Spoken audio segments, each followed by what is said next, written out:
In the summer of 1863, fair weather made for easier movement of soldiers and war materials across America's eastern seaboard. Hot and humid wind blew through lush fields of grass, cicadas rattled, mosquitoes proliferated, competing for the American soldiers' attention amidst a barrage of cannons and gunfire. Good weather calmed the waters of the Atlantic, quickening the speed at which American vessels could send dispatches about the war to England. Most English observers got their information from the newspapers.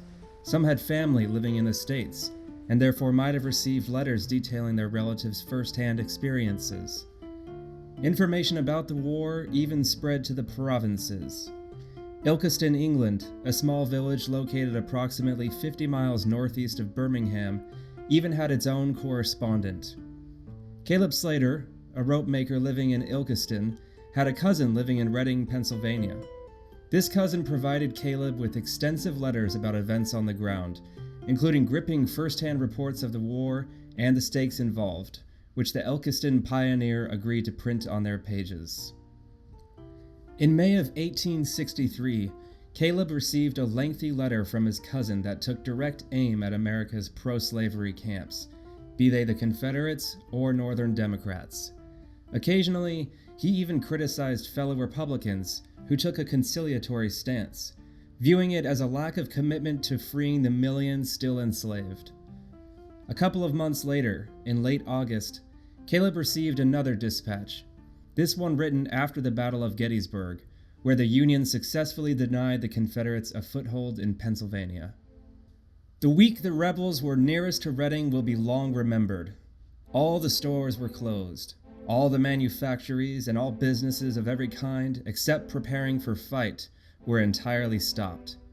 Long railroad trains of railroad cars crowded with men were constantly arriving, from the north and east, and departing west to meet the enemy.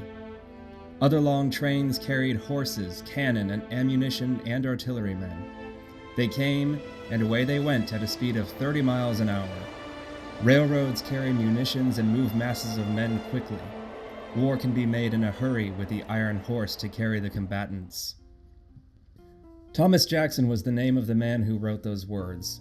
A ropemaker like his cousin Caleb, this figure has been largely unknown to history. After more than 20 years of extensive family research, no likeness of Thomas Jackson has emerged, even with the wealth of letters and newspaper articles he left behind. Yet he wielded an outsized influence on his communities in Berks and Derbyshire, two counties separated by an ocean, but connected by personal correspondence and family ties.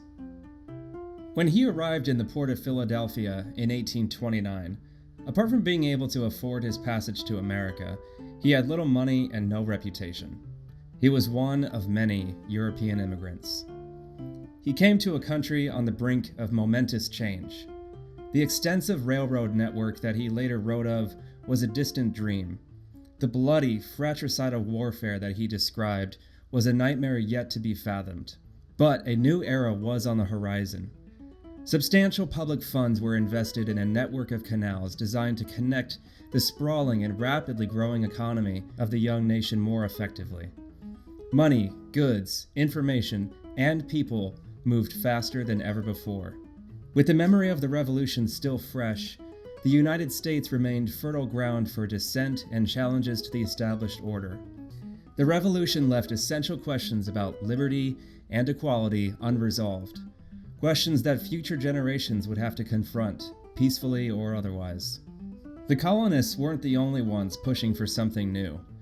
In the 1790s, as the French Revolution echoed across Europe, England also experienced a rise in radical dissent. Thomas Jackson's father was one such radical who was jailed multiple times for voicing support for American independence, among other things. Thomas Jackson, therefore, had a foundation in liberal values and a predisposition to admire the United States. However, his father's understanding of American politics was clouded by both distance and idealism. Consequently, some of his father's teachings would need to be unlearned. It would later become clear that Jackson didn't fully understand what he was getting into when he settled in the heart of Pennsylvania in 1829. He knew that the town of Reading had the makings of a canal boomtown, though he couldn't predict that in 30 years he, a simple English ropemaker, would witness and even play a role in America's Second Revolution. 33 years before the Battle of Gettysburg, Thomas Jackson's main concern was what he and his younger brother Edward, who had just arrived in Philadelphia, would do for work and where they would live. With only a small chest of tools and a few dollars to his name, he kept his initial goals simple. Work as a journeyman in one of Philadelphia's 4 rope manufactories and save enough money to establish his own business. Unfortunately, the two brothers were turned down by all the rope walks. Feeling rejected and despondent, they wandered aimlessly through the city until they found themselves in Fairmount, a neighborhood bordering the Schuylkill River, which had recently been transformed into a canal. Curious about the implications of this fresh discovery, the Jackson brothers decided to follow the canal to see where it led. After a 2-day combination of walking and boating the canal, they landed in Reading, the site of a junction between the Union and Schuylkill canals. Recounting this story decades later, Thomas Jackson remembered insisting that they stop there. A canal junction would be an ideal spot for their rope business, since rope was essential for towing barges along canals. The brothers set their sights on a piece of land situated near a canal lock, at the intersection of 5th and Canal Streets. Thomas met the owner of the parcel of land, Samuel Griscom, a Quaker. Supposedly, the Quaker warned Jackson, "Thee won't do any good here. There are 3 rope makers here now, and they are all poor." Mr. Griscom leased the land to the undeterred Englishman for a generous 50 cents a month. In their first year, the Jackson brothers accumulated around $1,500 selling rope to boatmen. In the years that followed, the success of their business far exceeded the rather dour prediction made by the lot owner. All things considered, Thomas Jackson's first couple of decades in America were serene ones. He and his brother might have ended up as penniless wayfarers making their beds on the streets of Philadelphia. Instead, they grew their rope trade into a profitable business, employing several others and also opening a general store. Eventually, the Jackson brothers acquired a coal factory as well. All the while, they witnessed the remarkable transformation of Reading from a small settlement into a thriving industrial town. Thomas also kept in touch with family members, including aunts, uncles, and dozens of cousins who lived in Pennsylvania, New Jersey, and of course, back in Ilkeston, England. While maintaining this correspondence, he developed a knack for writing thoughtful letters that combined typical family updates with insightful commentary on the local and national political scene.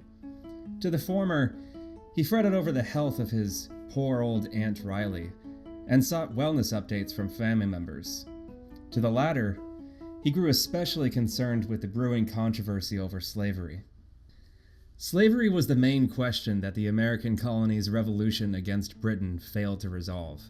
Despite receiving a solid education, Jackson had to learn through visceral, first-hand experience that the otherwise attractive veneer of America's political culture was blighted by what he later called the curse of slavery. My father had never mentioned such a thing as American slavery. I never dreamed that such a thing was possible as liberty and slavery existing together under a free government and just laws. I was too simple to entertain such an idea. Never thought such a thing could be. Do not now think it can be. Know now, it cannot be. He wrote these remarks while reflecting on his first encounter with the slave market in Richmond, Virginia, in the early 1840s. Living in Pennsylvania, where slavery had been abolished under a gradualist plan that began in the 1780s, Thomas was initially unaware of how much slavery still persisted in the United States. However, upon visiting the South, the truth became clear. It was undeniable that slavery divided the nation both geographically and politically. Thomas Jackson, rarely shy about sharing his convictions, knew immediately which side he supported. For the next several decades, he devoted considerable time and resources to the cause of abolition. In August 1862, his detailed account of the slave market he observed in Richmond was published in his hometown newspaper in England. The Civil War raged. Already the conflict had inflicted casualties on the magnitude of 125,000 killed, wounded, or captured. Bloody battles in early 1862 signaled to all that the war would take a far greater toll on the nation than anticipated. Thomas Jackson staunchly supported the Union cause, though not uncritically. Whereas Jackson wished for immediate abolition, he knew and resented the fact that the North didn't plan to pursue abolition if it meant further stoking the ire of the Confederate elites. He aimed to persuade not only fellow Americans, but also his English peers, urging them not to support the Confederacy. He had legitimate concerns that the British government might find it more economically beneficial to back the cotton-producing South rather than the northern states, whose growing industries were, after all, competing with the British Empire for global trade dominance. Despite his anxieties, Jackson found a grim sense of solace in knowing that the enslaved people he encountered at the auction decades ago were, he wrote, now being amply avenged. Richmond, where I saw the enslaved woman, is now one vast hospital of wounded and dying men. The country in all directions is being desolated by fire and sword, shot and shell. Such are the historical retributions of Providence. Such are the dealings of almighty and eternal justice. Yet the war's outcome was far from certain. As summer approached in 1863, despite limited resources and minimal material support from Britain or France, the tide of battle shifted in favor of the Confederacy. General Lee's army pushed Union forces out of Virginia and took the offensive once again, orchestrating a rapid advance into Pennsylvania in mid-June. For the first time since the initial Confederate incursion into Pennsylvania in 1861, Thomas Jackson sensed the war drawing near to his doorstep. The months that followed became a pivotal juncture in his life. Based on the written record he left behind, no time was more crucial to him than those emergency months in Pennsylvania during 1863, which spanned from roughly May to July and culminated in the Battle of Gettysburg. At no other point were his letters this voluminous, detailed, and evocative. This tumultuous period in the English ropemaker's life served as a powerful reminder of his commitment to black freedom and highlighted his deep disappointment in a country he had once envisioned as a land of liberty. Dear cousin, he wrote, now that it seems certain that the rebellion will fail and be crushed out, the most desperate expedients will be resorted to in the hope of saving the guilty institution for the sake of the property it represents from the doom it so richly deserves, and which the mad folly of its friends, rather than love of liberty, has brought upon it. On June 19th, upon learning that Confederate troops had crossed the western state line 4 days earlier, Thomas Jackson traveled to Harrisburg, Pennsylvania's state capital. He wanted to observe the measures being taken to prevent the Confederates from crossing the Susquehanna River. During his visit, he witnessed the composition of the Union soldiers stationed there to defend the state, and what he saw did not inspire confidence. He noted a troubling imbalance in the Union's readiness compared to the rumored strength of the Confederate forces gathering just 40 miles to the west. This was how he described the state of the Union forces. About 5,000 raw militiamen without arms, uniforms, discipline, or subordination, and about 3,000 uniformed, well-equipped, and well-armed volunteers, with 51 pieces of artillery. This ragtag group was expected to confront a trained Confederate cavalry of 25,000 to 30,000 soldiers who were reported to be robbing local civilians of their livestock, provisions, and personal valuables, as well as kidnapping black residents. At this point, Jackson had little confidence that the Union volunteers and militiamen before him would be able to hold the line in Harrisburg. Concerned for his family's safety, he quickly rode back to Reading to prepare them to flee north. He also hoped to somehow find a way to protect his business from being ransacked and destroyed by the vengeful Confederate army, which he believed would likely be informed of his abolitionist sympathies by a Northern Democrat. Thomas Jackson was indeed a political minority in his community. He not only voted Republican, but also had unwavering support for immediate abolition. Because of this, political opponents would have labeled him, at best, a radical Republican, if not something worse, possibly loaded with racial vitriol. Berks County, of which Reading formed a part, had no shortage of supporters of the Democratic Party. They typically framed their opposition to the Union war effort as being in favor of peace and unity. However, Jackson adamantly believed that branding themselves as the Peace Party was a flimsy cover for their Confederate and pro-slavery sympathies. Even before the war, Jackson had spent years sparring with such Northern Democrats in the local papers. His opponents frequently used his foreign background to accuse him of disloyalty and treachery, while Jackson defended his critiques of American politics by appealing to the universal Enlightenment ideals that the American government claimed to uphold. In doing so, he implied that any who disagreed with him failed to manifest the very values of their nation. The outbreak of war raised the stakes of these disagreements. With the enemy at the gates, Thomas Jackson now had to wonder if his community would rally together in defense of their homes, or if neighbor would turn upon neighbor. The atmosphere he encountered when he returned to Reading in late June darkened his mood. Despite Confederate soldiers marching within 100 miles of town, many of his neighbors appeared apathetic. He took their perplexing quiescence as proof of their true colors.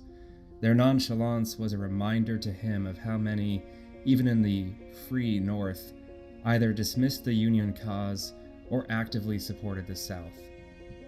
Much as I have been disgusted with Northern pro-slaveryism, I began to feel savage. When I went out in the cool evenings and looked at the handsomely finished, well-furnished houses, and the many merry, nicely dressed children playing on the pavements, happy in their ignorance of danger. And then I looked back through the long years I have lived here, and seen Reading grow from a small town of 1,000 or two of inhabitants to a well-built city of 30,000 people, with its many fine structures and splendid works. And when I saw the beautiful country around, with its grand wooded hills, its green valleys and broad fields of grain just getting ripe, and thought of my own and my children's comfortable homes, of our property, of our 450 yards of well-roofed, snug-sided rope walk, with its ample and convenient buildings, new 3-story ginny house and valuable steam engine, tools and machinery that had cost us many years of hard labor to complete and pay for. When I reflected that all these beautiful scenes of nature, of art, of industry, and of happiness might soon be laid waste, desolated and entirely destroyed by the demons of wicked and causeless rebellion, the bleeding bodies of friends and foes might soon be strewed about or piled in heaps here and glared upon the light of blazing buildings, fired by the fiends who provoked this fratricidal strife, and our whole city a sickening sight of smoking ashes, desolation, and death.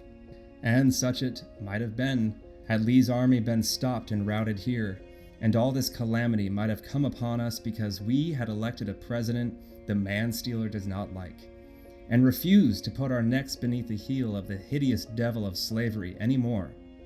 Although I had sworn never to pull a trigger in this war because it has been pro-slavery on both sides, yet when all these thoughts were crowding on my brain, the old British bulldog began to growl in my bosom, and my fingers felt like grasping a musket. Jackson acknowledged that at the very start of the conflict, there had been a brief honeymoon period, a sacred union binding Republicans and Democrats in a struggle to defend the North and put down the rebellion. When the rebellion first broke out, Jackson explained, the Northern people were united in the determination to support the national government and put the rebellion down, and for a time, party lines seemed to be entirely forgotten. Old, lifelong Democrats would shake hands with me in 1861 and say, Jackson, we are all on one side now. The question of tariffs and banks and currency don't matter now. We must put down these rascally rebels. We must all be Union men now, all one party now. I never shook hands with men so heartily and so cordially in my life as I did then with those I had differed with in politics for nearly 30 years. But this unity quickly devolved. Old hostilities returned, racial vitriol intensified, and eventually, war fatigue led to draft riots. Jackson seemed to attribute the growing anti-war sentiment mainly to the question of slavery. As the war went on, they began to find fault, first with one thing, then another. And when the president opened his first proclamation against slavery in September 1862, they kicked up a great noise about black men coming north and cutting down the poor man's wages. According to Jackson's account, Northern Democrats, or Copperheads, and their undermining of the war effort extended beyond draft protests and into direct collusion with the Confederacy. He took aim primarily at the so-called Knights of the Golden Circle, a secretive group that cooperated with the Confederacy by passing on vital information about the Union Army, or even engaging in sabotage campaigns. In Jackson's words, they used any means and all means in their power to oppose the government and the war for the Union. They held their secret meetings at midnight in lonely barns and out-of-the-way places during last winter and spring, and swore in the valiant knights by hundreds. There was no doubt in Jackson's mind that the Knights of the Golden Circle had something to do with the Confederacy's success in regaining a foothold in the North. He also felt certain that the Northern Copperheads would give up abolitionists like Jackson to the enemy. Writing of the advancing Confederates, he remarked, "I knew that I should be a marked man. Everything of mine would be destroyed that they could find, and myself badly abused, perhaps hanged or shot if they caught me." A very consoling reflection, truly. As the Confederates spread further into Pennsylvania, and news spread about residents being harassed and looted, most of the town's residents finally began to take the invasion seriously. The reality of war was now made tangible, and the plain evidence put to rest accusations that Republican fear-mongering inspired baseless invasion rumors. Now, Democrats and Republicans alike rushed to make belated preparations for the impending conflict. On Wednesday, June 24th, the courthouse bell rang at 11 o'clock at night, summoning the Berks County Commissioners to a meeting. As a commission member, Thomas Jackson felt obligated to attend, prioritizing duty despite concerns for his and his family's safety. He was also likely aware that the commission, headed by the town's Copperhead mayor, was on the verge of making critical decisions about local defense. Despite Jackson's pessimistic mood heading into the meeting, the commissioners emerged from the courthouse with an agreement spelled out. The next day, the newspaper reported that the commission voted in favor of raising funds in the amount of $75,000 to muster a volunteer militia for a 3-month emergency service. Jackson recalled that the group felt it was crucial, given the extent of local war fatigue, to present the volunteer service as an emergency military assignment, essentially a temporary diversion. It would also be a well-paid opportunity. The money raised by the commission was designated as a bounty fund to provide soldiers with an additional salary on top of the regular $15 a month they would receive from the federal government. Jackson reported that the monthly bonus rate was set at $6 for single men and $12 for married men. The state of Pennsylvania aimed to gather 50,000 local volunteers for its divisions, with several hundred expected to come from Berks County.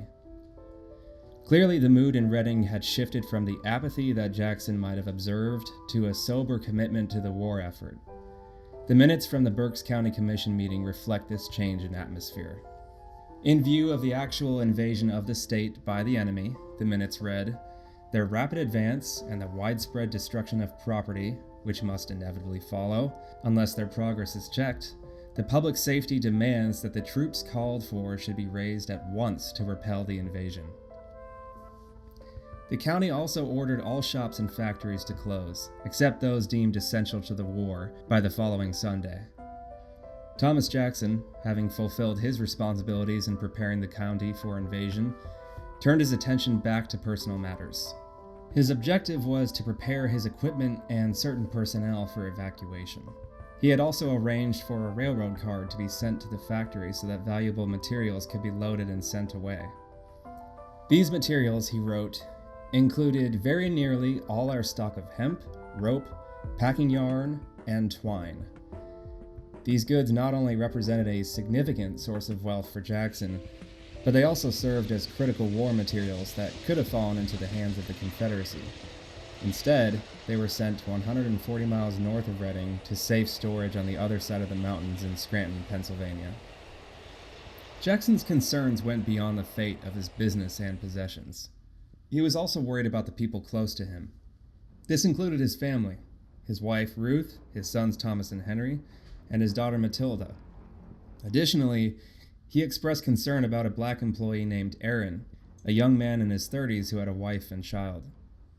Jackson feared, and rightly so, that Aaron and his family might be kidnapped by Confederates and forced into enslavement. Fortunately, Jackson owned horses and 2 wagons, one of which could be used to help Aaron and his family make a quick escape north towards Canada. Jackson's plan was put into action. His coal, rope, and other materials were on a train heading to Scranton. He and his wife prepared to hop onto one wagon, while Aaron and his family readied themselves to flee north on another wagon. Meanwhile, Jackson's 2 sons and some employees would remain behind for a time to dismantle the equipment and machinery, scattering the pieces across various buildings and homes owned by acquaintances in Reading. This way, if discovered, Jackson wrote, the rebels would not know whose or what they were. But since these were fairly drastic measures, Jackson waited for more clarity regarding the movements of the Confederates before proceeding. If General Lee's army were to cross the Susquehanna River, Jackson would interpret this as his signal to evacuate. In his view, the rebels might easily have done so had the locals not burned a bridge to prevent the enemy's smooth crossing. This act of sabotage stalled, but could not fully prevent the Confederates from entering Reading. With bated breath, the town's residents anticipated an enemy arrival. What would fate decide for them, Jackson wondered. Would the Confederates manage to sweep through Berks County, burn Reading to the ground, and continue northward to be met by a mix of Union soldiers and mobs of civilians desperate to defend their lives and property? Jackson believed such a nightmare scenario was possible. In his letter to his cousin, he imagined a vivid scene that harkened back to medieval warfare. 1 million of men together, wrote Jackson, armed with swords, spears, pikes, axes, hatchets, knives, and any weapon that would kill, to make it a hand-to-hand battle until the rebels were all captured or cut down. The carnage would have been awful. With Lee's army moving quickly, the military situation looked bleak. But fortunately, the Union moved quickly too. As the Graycoats made their way through western Pennsylvania, the state received additional soldiers, trained regulars, from distant parts. New Jersey sent many men, Jackson wrote. New York State promised 100,000. All the eastern states, even Maine, the extreme east, were preparing and hurrying on all the men they could. A camp of 20,000 men was forming here, and the green slopes at the foot of Neversink and Penn Mountains were quickly covered with rows of white tents, and Union flags were flying everywhere. The fife and drum and full bands of music and the loud cheers of many men were heard all the time.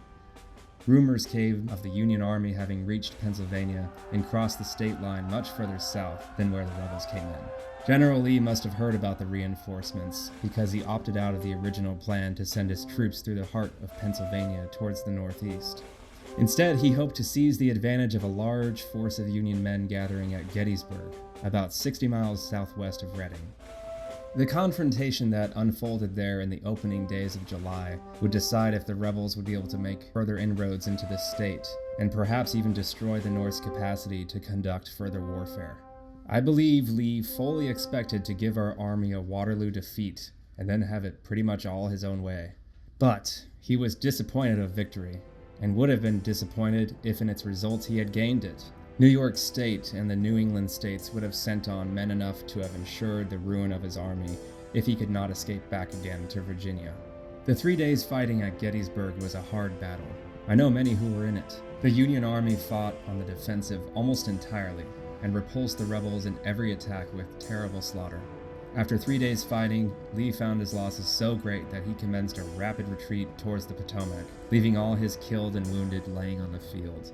The Union Army fought well there, and stood to their work well like men fighting for freedom should stand. We knew here that it was going on, and the excitement and anxiety was very great. Long trains of cars loaded with cannon, horses, and men were hurried off to Harrisburg and from there towards the rebel army in hot haste. But they were all too late to reach the battlefield and take a hand in the great game of war. Near the close of his account, Thomas Jackson lamented that the Pennsylvania volunteers received a generous month's pay for doing virtually nothing. It was, he wrote, only a month's service in which they never smelled gunpowder.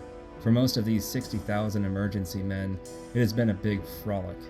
Even with the decisive victory at Gettysburg, Jackson remained deeply critical of the North's conduct of the war. Despite his town having been saved from possible decimation, he was in no mood to celebrate.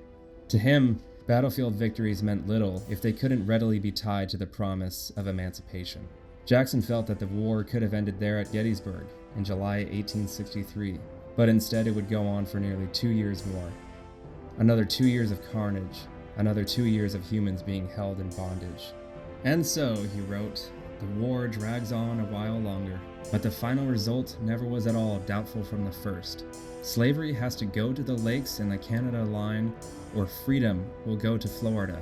Now, which is the most likely? I begin now to think this great bubble of rebellion may burst too soon yet. The bubble did burst eventually, but not before many more lives were lost. To this carnage, he had only this to recommend. If there be a everlasting hell of intense heat and unholy fire, the inaugurators of this cruel war deserve eternal damnation in it. This pattern of frustration and anger stayed with Jackson through the end of the war and remained with him until the end of his life. For after the war came the national trauma of the Lincoln assassination, the agonizing period of Reconstruction, and the rising specter of Jim Crow in the South. Through it all, he maintained his intense correspondence, adding new recipients to his political critiques, including prominent Republicans such as Thaddeus Stevens, Horace Greeley, and Thurlow Weed. In the 1870s, family correspondents made increased mention of his declining health. More and more he struggled to walk, his mood darkened, and he grew sickly. Family members noted the decline, but the reality wasn't lost on Jackson either, who finalized his estate and wrote that he could sense his time running short. On August 7, 1878, the Reading Times reported that after 3 days of lying unconscious in his bed, Thomas Jackson took in his final breaths around 7 o'clock the prior evening. Several days later, a funeral was held at the house of his son-in-law. After the ceremony, the mourners followed a retinue of retired employees of the rope walk as they carried Jackson's coffin to Charles Evans Cemetery. Before his body was lowered into the ground, a group of prominent black residents placed a wreath on his coffin.